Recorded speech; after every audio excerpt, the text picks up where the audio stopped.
Hi guys, this is Manu Mishra.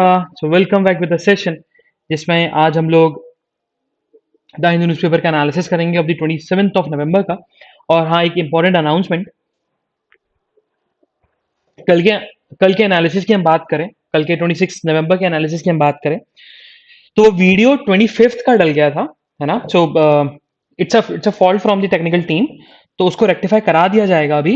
उस video को हटा दिया गया है और फिर से 26 नवंबर का जो वीडियो है अपलोड करा दिया जाएगा। और ये वीडियो 26 नवंबर के एनालिसिस अपलोड होने के बाद 27 नवंबर वाला वीडियो अपलोड होगा। मतलब ये वाला वीडियो उस 26 नवंबर के वीडियो अपलोड होने के बाद अपलोड होने वाला है। ठीक है। सो परेशान होने की जरूरत नहीं है। देख लेना एक बार, थोड़ी गलती हो जाती है कभी कभी। So extremely sorry from the technical team.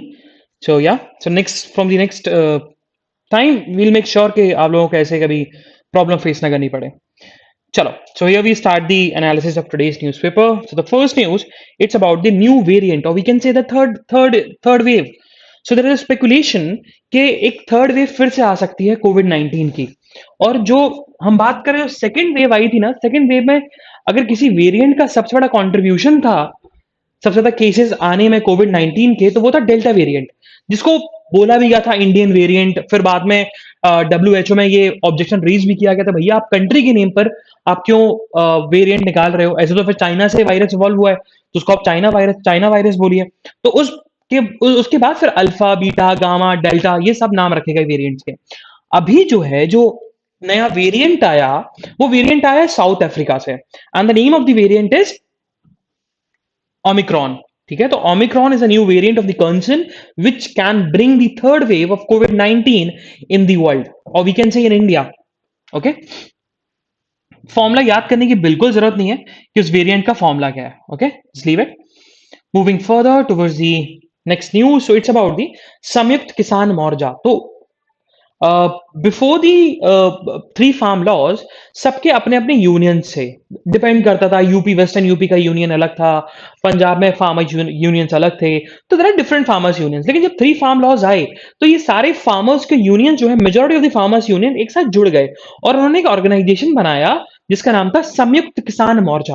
और संयुक्त किसान मोर्चा के जो लीडर्स हैं, वो आज मिलेंगे और डिसाइड करेंगे कि अब नेक्स्ट मूव क्या होना चाहिए। क्या हमें प्रोटेस्ट बंद करना चाहिए? क्या हमें प्रोटेस्ट को कंटिन्यू करना चाहिए? हमें एमएसपी पे फाइट करनी चाहिए? एमएसपी पर परमानेंट लॉ बनना चाहिए? इन सब चीजों पे आज बात की जाएगी। So next news, what happen. होता क्या है, जब भी हम बात करते हैं सीबीआई की, तो सीबीआई जो बॉडी है, पहले आप समझ लो थोड़ा सीबीआई के बारे में, तब जाके थोड़ा न्यूज समझ में आएगी। सीबीआई की हम बात करें तो CBI is a central body, and it has been CBI has been established under the Delhi Special Police Establishment Act 1946, if I'm not wrong। ठीक है, तो एक बार ईयर चेक कर लेना, 1946 Delhi special police establishment act. अब हुआ क्या, जब ये एक्ट बना उसके बाद सीबीआई बनी, तो एक क्वेश्चन रेज हुआ कि जब हम इंडिया की बात करते हैं तो India as a quasi federal, और लॉ एंड ऑर्डर जो है वो स्टेट लिस्ट में आता है कि भाई हर स्टेट अपना लॉ एंड ऑर्डर देखेगा। लेकिन एक ऑब्जेक्शन रेज हुआ कि भाई सीबीआई फिर इन्वेस्टिगेट कैसे करेगा? अगर सेंटर ने उसको परमिशन दे दी तो मैं सीबीआई इन्वेस्टिगेशन कैसे करेगा? तो इस बात पर जब डिस्कशन हुआ तो सेक्ट में लिखा गया था कि सीबीआई को जब भी इन्वेस्टिगेट करना है किसी भी स्टेट में, तो वो स्टेट गवर्नमेंट से परमिशन लेगा।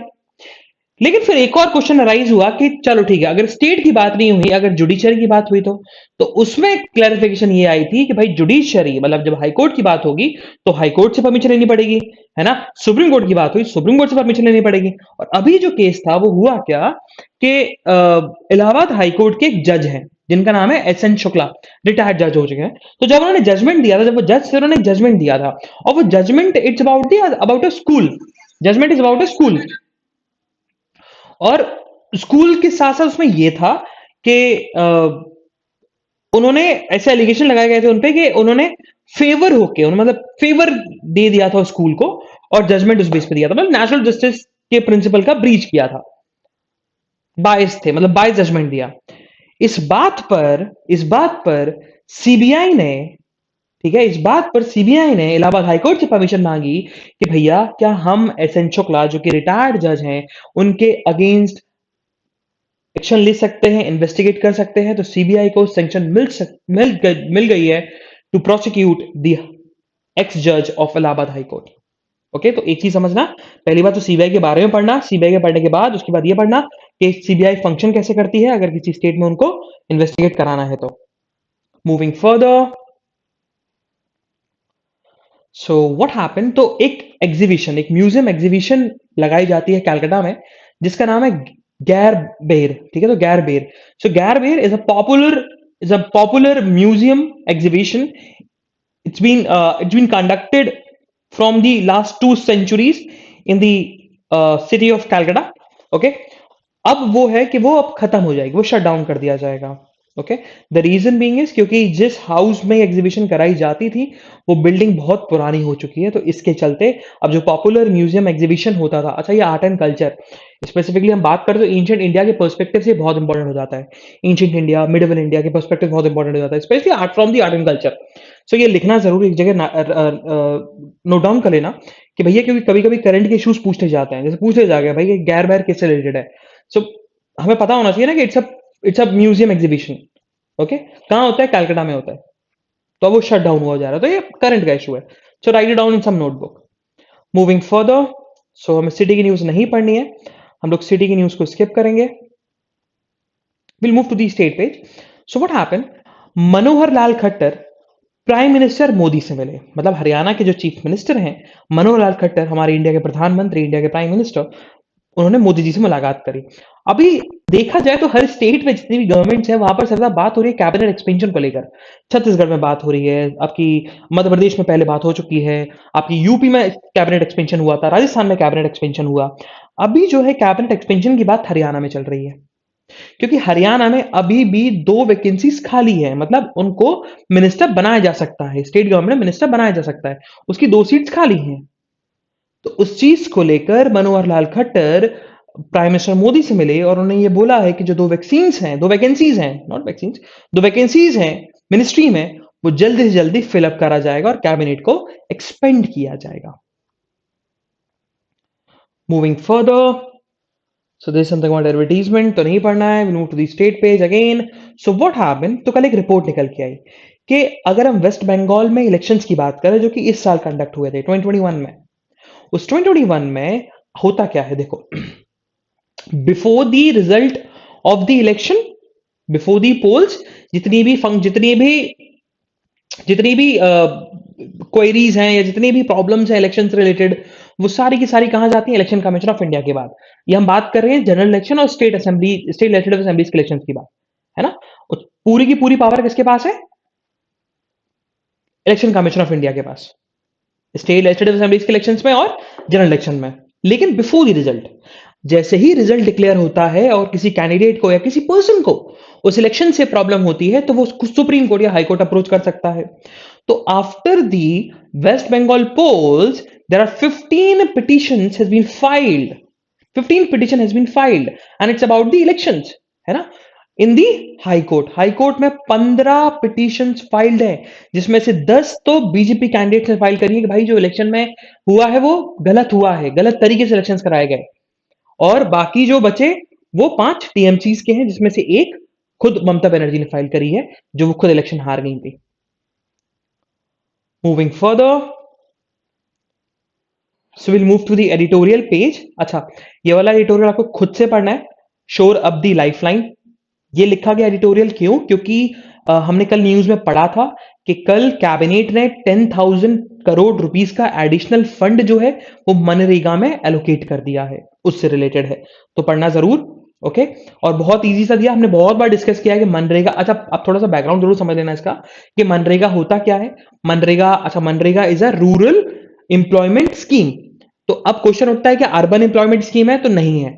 और हमने इस पे एडिटोरियल पढ़ा भी था कि इंडिया में रूरल एम्प्लॉयमेंट स्कीम तो है, गारंटेड स्कीम तो है कि मतलब पैसा मिलेगा, आपको एम्प्लॉयमेंट मिल जाएगा अगर आप अनएम्प्लॉयड हो तो।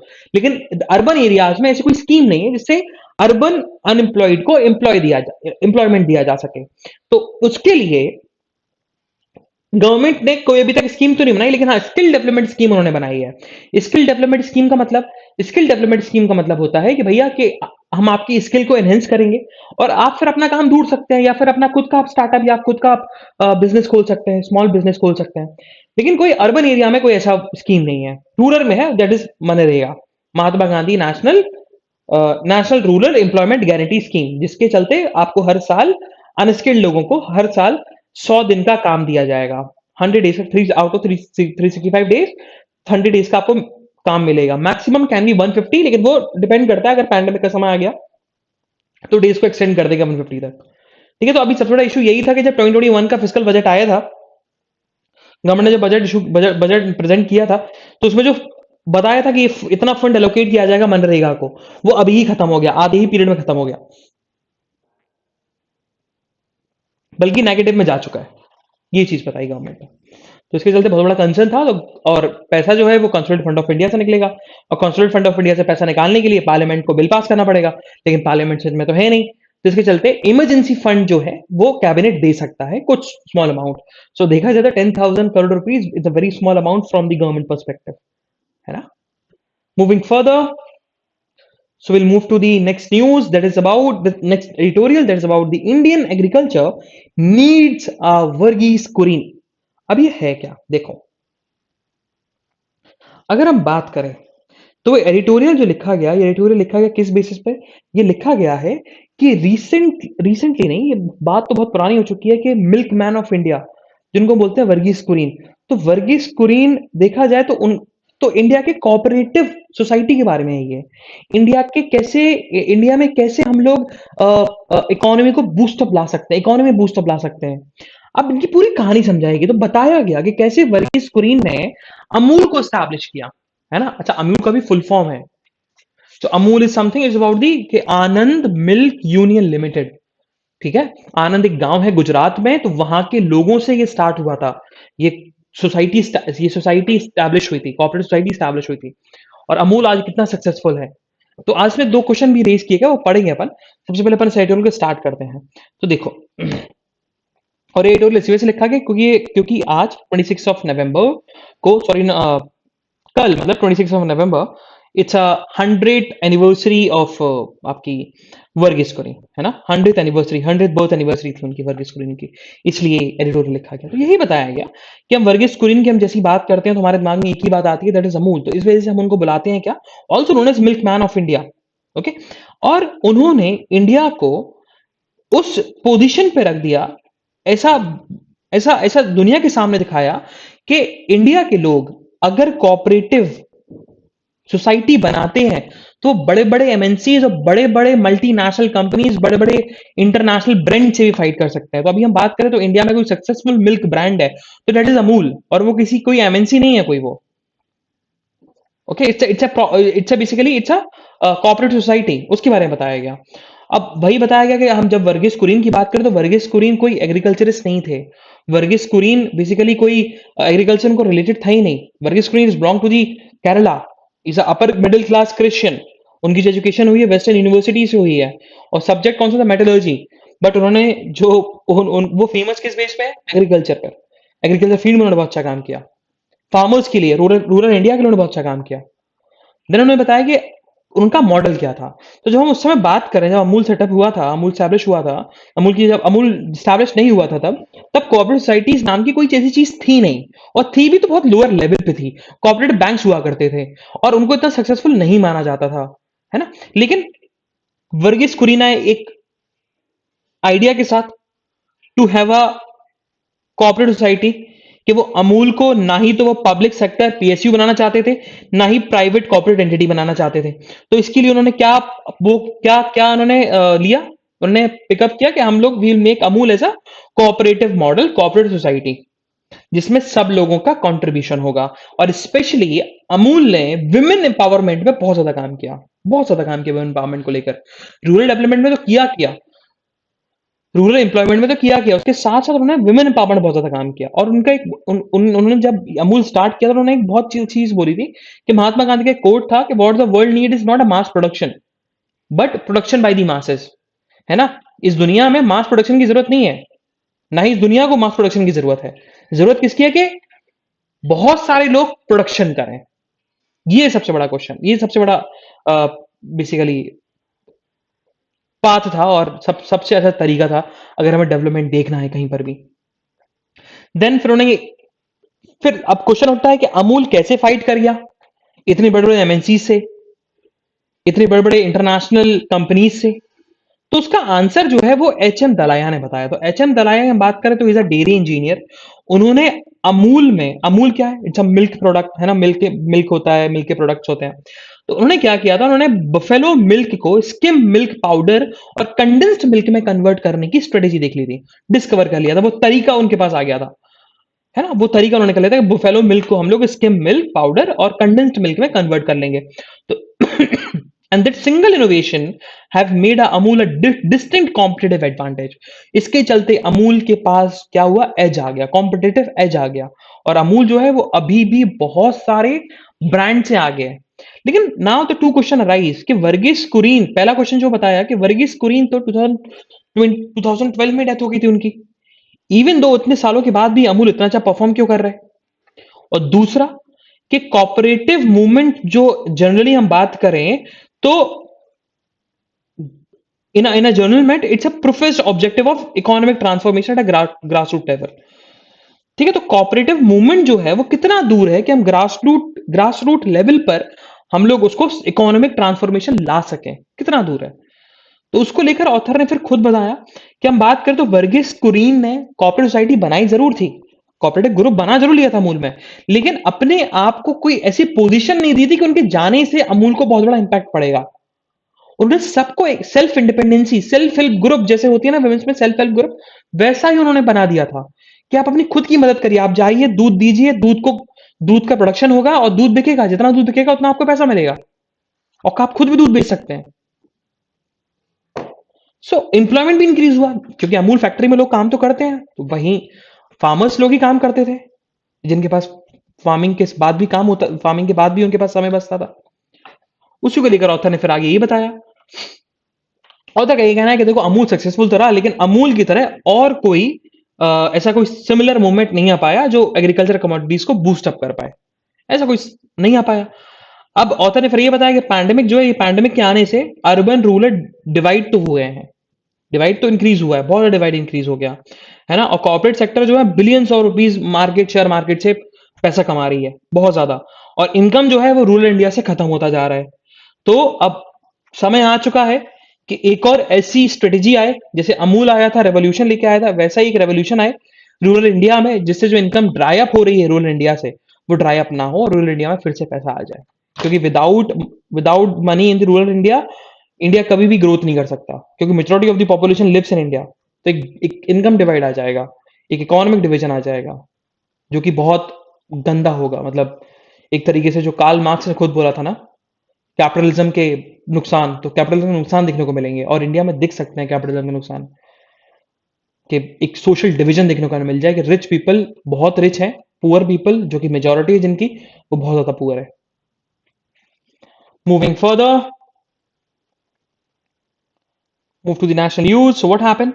So कल 26 ऑफ नवंबर को हम लोग सेलिब्रेट करते हैं कॉन्स्टिट्यूशन डे, ठीक है, नेशनल कॉन्स्टिट्यूशन डे। बट जब इंडिया का कॉन्स्टिट्यूशन बन गया था उस समय हम लोग 26 नवंबर को बोलते थे नेशनल लॉ डे, ठीक है।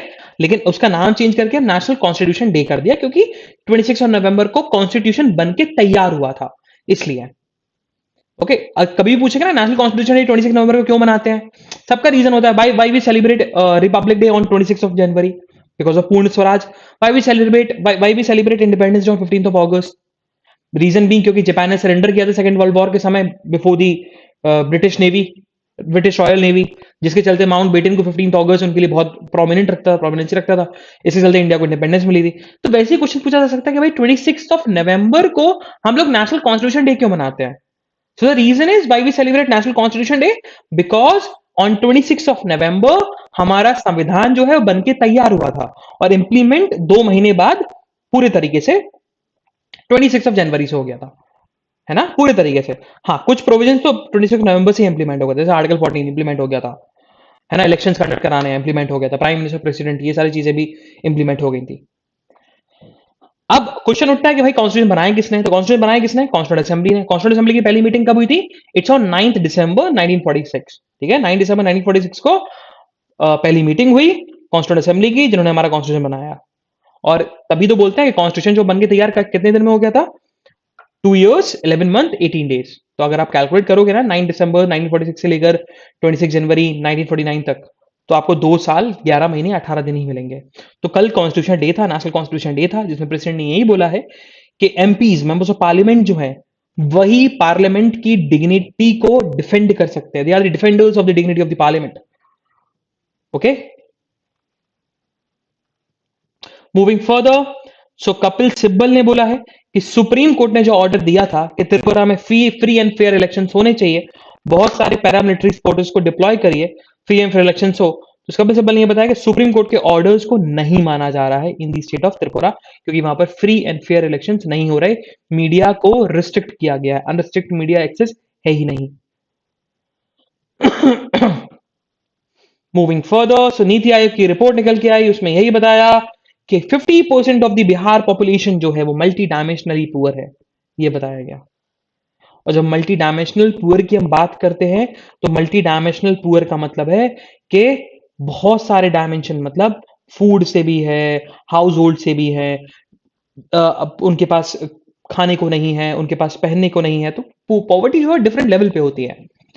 अब किसी के पास खाने को नहीं है, अब किसी के पास बिजनेस नहीं है, किसी के पास पैसा नहीं है, किसी के पास रहने का मकान नहीं है, तो वो भी पुअर है ना। सो वही बताया कि 15% ऑफ द बिहार पॉपुलेशन जो है मल्टी डायमेंशनली पुअर है। और वहीं सबसे कम पॉवर्टी जो देखने को मिली वो क्या है, केरला और गोवा। ये नीति आयोग की रिपोर्ट निकल के आई। And UP and MP, Jharkhand is also the worst state.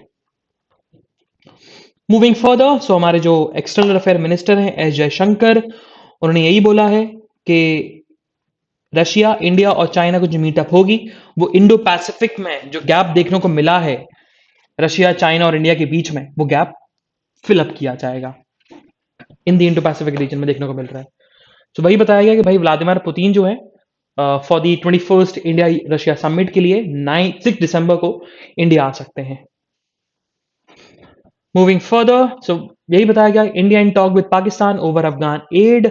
So India जो है पाकिस्तान के साथ टॉक में है कि भाई अफगान एड जो भेजी थी हमने 50,000 मिलियन टन ऑफ वीट्स की, वो कैसे पहुंचाएगी, कैसे ट्रांसपोर्ट करोगे। तो पाकिस्तान बात कर रहा है अभी इंडिया से, है ना, दोनों बात कर रहे हैं एक दूसरे से, कैसे पहुंचाया जाए, क्या क्या रोड मैप होना चाहिए, ये सारी चीजें, क्योंकि अफगानिस्तान ने प्रेशर जमाया पाकिस्तान के ऊपर कि भैया आने दो ना खाना, आने क्यों नहीं दे रहे। Moving further, so again on the national news, so एक रिपोर्ट निकल के आई और रिपोर्ट में यही बताया गया कि कोविशील्ड जो है वो डेल्टा वेरिएंट के अगेंस्ट 63% इफेक्टिव है, ये चीज बताई गई, है ना। बस इतना पढ़ना, ज्यादा पढ़ने की जरूरत नहीं है। Moving further, it's a judgement from supreme court, supreme court ने एक फाइंडिंग दी है, यही बताया गया कि भाई जो people who are not vaccinated but not been taken for the followups, ये सी सिंपल चीज उन्होंने बोली है ना। तो वैक्सीनेशन के पुशअप को लेकर उन्होंने बोला है कि भाई वैक्सीन हेजिटेंसी जो है, वैक्सीन हेजिटेंसीज को हम लोग ऐड नहीं करेंगे, है ना, कि आपने वैक्सीन क्यों नहीं लगवाई, भाई क्योंकि हमें वैक्सीन डर लग रहा था, तो ये कोई रीजन नहीं होगा। आपको अगर रीजन देना तो वैलिड रीजन दीजिए कि भाई हमें कोई प्रॉब्लम थी, इसी वजह से हम इम्यूनाइज नहीं हुए, इसी वजह से हमको वैक्सीन के जैप्स नहीं लगे। हाँ, आप ये नहीं बोल सकते कि वैक्सीन से डर लगता है या वैक्सीन से हमारी डेथ हो सकती थी, ऐसे स्पेकुलेशन फैल रहे थे, that's not the valid reason. ये उन्होंने सुप्रीम कोर्ट ने क्लैरिफिकेशन दे दिया। Moving further, so on the world news, so कल हमने न्यूज पढ़ी थी इंग्लिश चैनल को लेकर, जो इंडिया, इंग्लैंड और फ्रांस को जोड़ती है, यूके और फ्रांस को जोड़ती है, और इलीगल इमिग्रेशन, इलीगल इमिग्रेंट्स का इशू। तो फ्रांस ने यही बोला है कि भाई हम लोग इमिग्रेंट टॉक्स नहीं करेंगे यूके के साथ, क्योंकि यूके जो है ना बिल्कुल भी सीरियस नहीं है माइग्रेशन इशू को लेकर, उन्होंने बोल दिया, क्लैरिफिकेशन दे दिया। और उन्होंने एक चीज और बोली है कि भैया कि हम बात करें ना तो अच्छा ये आया क्यों, हुआ क्यों, क्योंकि फ्रांस इतना गुस्सा क्यों है, क्योंकि अभी ट्राई पार्टी एग्रीमेंट हो गया था रशिया, सॉरी, ऑस्ट्रेलिया, यूके और यूएस के बीच में। और अब इसमें फ्रांस गुस्सा क्यों, क्योंकि पहले जो डील थी वो फ्रांस और ऑस्ट्रेलिया के बीच में होने वाली थी सबमरीन्स को लेकर, लेकिन फिर ऑस्ट्रेलिया ने वो डील कैंसिल कर दी। तो इस वजह से फ्रांस जो है वो European union, sorry, United kingdom और ऑस्ट्रेलिया और यूनाइटेड स्टेट से बहुत ज्यादा खफा है, या हम बोल सकते हैं कि बहुत गुस्से में है। मूविंग फर्दर, सो बिजनेस न्यूज में ऐसी कुछ न्यूज नहीं है, बस यही बताया गया शेयर मार्केट जो है गिर गया 2.9% से, सेंसेक्स गिरा because of the new variant fears, डर की वजह से कि थर्ड वेव आने वाली है। सो क्या, सो स्पोर्ट्स न्यूज में भी ऐसी कुछ न्यूज नहीं है जो हमारे एग्जामिनेशन पर्सपेक्टिव के लिए इंपॉर्टेंट हो। So this is the analysis of today's newspaper. हम लोग कल फिर मिलेंगे। with some exciting news, some exciting current affairs. तब तक के लिए bye bye, have fun and enjoy your day. Bye bye guys.